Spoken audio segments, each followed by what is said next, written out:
Thank you for joining me for another Quick Hits conversation. I'm Dr. Robyn. With me today, I have Jesse Carrie, Gordon DelGiorno, and Frank Galindo. And I would like to ask the question, how can you tell when someone is listening and understanding you? Jesse, can you kick us off, please? Yeah, sure. Being a chemist and doing some pretty random topics, people generally don't have the same background as me, certainly on the technical side. So making that sure that you're understood can be a pretty difficult general way of doing it. So part of it too is the listening part. You can generally get people to listen if it's something that they're going to be interested in. Like when I used to work up in the Arctic, we used to have people from the local communities, from indigenous communities, come up and just like we'd be down by the river or wherever it was collecting samples. And they just want to ask us all these questions, and so they kind of get the feedback, and it was really fun.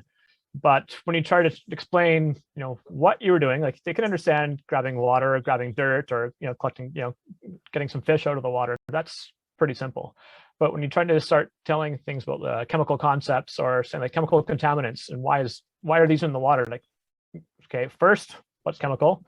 Second, what's contaminant? And then you have to go, right. You don't have that kind of foundation to kind of go from there. So when you go through and try to figure out a way to make the topic that you're talking about, you're still speaking English, but you're not speaking the same language. So it's trying to put there some kind of analogy that's there to make the concept make it across to the other person.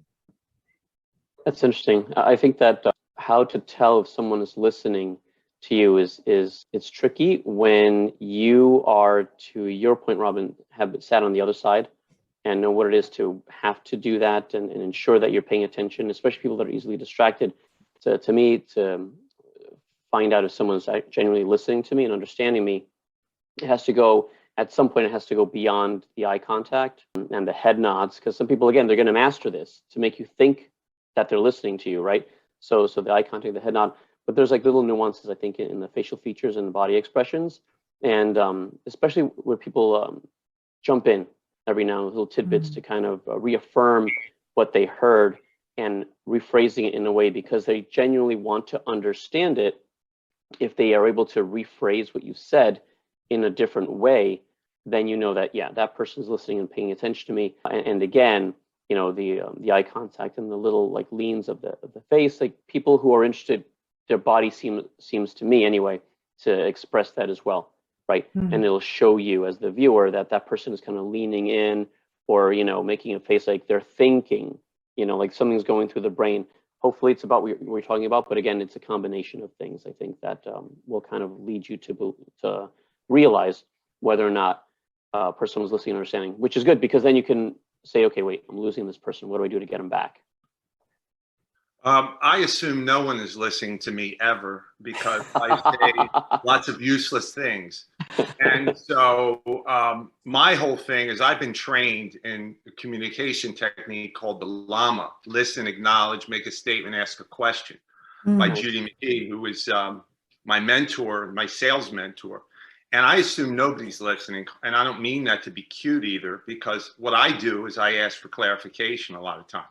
So when I'm saying something, I want to engage the other person, because I can assume that they're listening. So I say things like, is that something you'd like to explore? Or do you understand kind of where I'm coming from here? I mean, I ask a question, or how about that? Anything to get them engaged, because then there's no guesswork. Then if they check out, you know it. Okay, but if you ask them a question, you engage them in the conversation, that's really communication, right? So that's kind of where I come from, and I've been practicing for many years now. I mean, when I was younger and 20-something, all I did was babble on and just assume that when people are going like this, oh, yeah, that they're getting it, and they're not. And they're thinking about the cheeseburger they're about to eat at lunch. I mean, or their kids need braces, or their dog is doing something at home and messing up their whole kitchen. So, people's minds, like you said, they're masters of just kind of nodding, and you think, oh, they got it. Oh, we had a great conversation. You didn't even ask for clarification. You have to engage the other person. So that's kind of where I come from. Yeah. Does that make sense? I mean, I love that. I love the way that you said that you don't assume that somebody's listening to you. In fact, you assume the opposite, and that you ask questions that, and I I like the way that you ask. The first one you said was, is that something you like to explore? Because that gives them an opportunity to say yes and maybe and say more. Is there a way that we can ask an open-ended question? So ask somebody, does that make sense? They're just going to say, yeah, even if they have no clue what you just said. And I try to avoid that one. I just came off the top of my head because that almost can come off as condescending. I mean, there's different things that when you ask people things like that, well, no, it didn't make any sense to me. You talked about chemicals and stuff in the water or whatever it was, and I must be stupid. So I mean, people are very hypersensitive. So usually it's like, okay, or does that sound all right? Or what do you think about that? To your point, when I was taking calculus, when I was an undergrad, I had a calculus teacher who used to stand at the door at the chalkboard and write. And then at the end of it, he just write and write and write. And then he'd turn around and say, see, so simple. And I would be like, no, I don't understand. Not simple. Right. Start over. But I was an adult. I didn't go to college till I was 32. And so many college kids came up to me and were like, thank you so much. I was so lost. And there aren't a lot of people who are going to be brave like I'm in and go, wait a minute, I have no idea what you're talking about. What now? Right. Yep. Yeah, I think the open-ended questions are really important. Like the two of you said, so what are your thoughts on that? Suddenly, if they're not paying attention, you're going to know right away because they're going to fumble to come up. And I would think most of us are smart enough to smell a BS answer based on the context of what we're discussing, right? And especially if you have some experience with these folks. I'd have to ask a question though. If anyone on the call has ever asked a silly question, just to see, because you know darn well the person is not paying attention. You might be even peeved about it, right? Because you really want to get this through to the person. They're not paying attention. So you say, so that $1 million grant, you're going to sign that check for me today, right? That kind of thing. I couldn't remember the science angle on that one, but has anybody ever asked a silly question just to see if the person's paying attention? They go, yeah, I'll sign that $1 million check. You know what I mean? Jesse, you said you raised your hand. Tell us. Yeah.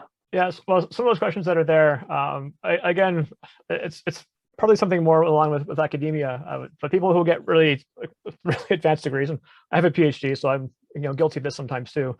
But they go so far like out on that limb, on that branch, and you kind of go like, what the heck are you talking about? Like, this makes no sense. And so you kind of get something and just kind of throw them for a loop. Or one thing that's really great, I'm not sure if you guys know who Richard Feynman is. He's passed away a number of years ago, but he's won the Nobel Prize in physics, I think back in the 60s. But he basically, everyone thought he was this big genius, but he's just basically asking like the simplest questions possible. It was like, I think it's trying this, he couldn't read blueprints at all. And there was a blueprint, and he said, oh, well, what's this little thingy kind of X there? Like, what should that be there? And it was a valve for releasing some kind of radioactivity that was there. They're working on the bombs back in the 40s. And so oh wait, you're right. But he had no, he was completely bluffing his way through it. But I think it just gets people to kind of think, and that gets them to engage and think about things and go through there. So like asking the questions on almost like a naive kind of question, but it helps one for you to learn, but then also if you can kind of get them to maybe answer some things, like ask those simple questions like, no, it's okay to ask. As you're mentioning too that, Robyn, you feel like no, like you lost me at step 3 of 32. Maybe it would have been better to go there and parse it in between, so you can make sure that we follow along.